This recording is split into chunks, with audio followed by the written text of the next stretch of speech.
Thank you for being here, darling. Thank you for having me. Great to be back here. 2 years since I've been here for the Colorado gathering. Terrific to be back, but we're all older, aren't we? I've taken up jogging now just so I can hear heavy breathing.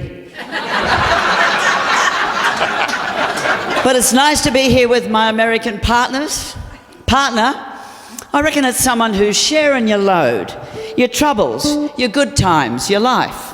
It's your dog or your horse or your fine feathered friend. It's your husband, your mate or your wife. There's some you just wouldn't be living without. With some you'd be better off dead. I've had five of the two-legged kind now and all sharing with me their name and their bed. The first was a farmer. Oh, I loved at first sight. A handsome young fellow called Pat. He gave me a chainsaw for Christmas, you know. What more could you ask for than that?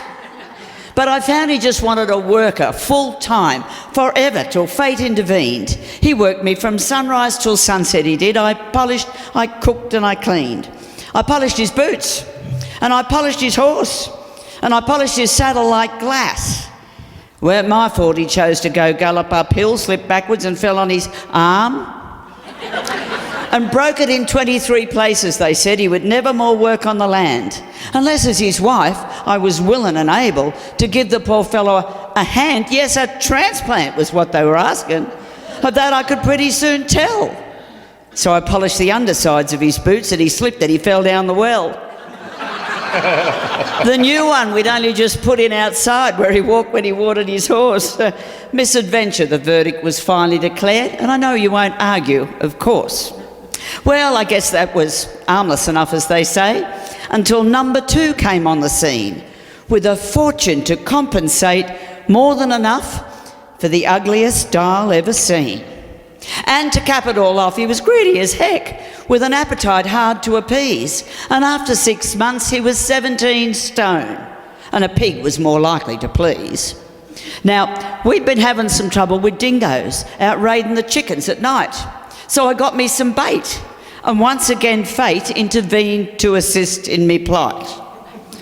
See, I had these leftover meatballs, and I planted the poison in tight, and left them outstanding outside on the landing to take to the hen house that night. I can see by your grin that you're guessing that I was a widow once more, and that hubby had snavelled the rissoles, the guts, and poisoned himself, that's for sure. Nah, see, I tell you, it wasn't that simple. He would have been living and thinner if only he hadn't have eaten the lot of that dingo I baked for his dinner. Now, the next was out riding the boundaries one day when his horse copped a bite from a snake. There's a remedy sure that I'd told him before, and that's when he made his mistake. See, the horse up and trotted back home on his own, while hubby was lying there dead, having sucked all the venom clean out of the bite. Overdid it, the sucker, I said. Now, the next was a taxman they sent from the city to audit and sort out my books, but the figures were red. So I took him to bed, but he didn't fit in with the chooks, that's chickens, or anything else on the farm, I'm afraid. Could not tell a sheep from a sow. He died without warning when early one morning tried milking the bull, not the cow. Now, the best was the last one, I tell you, no joke, and he'd still be my partner today, remaining together forever and ever if he hadn't met with foul play. He was rich and distinguished and breathing. Perfection was now in me clutch.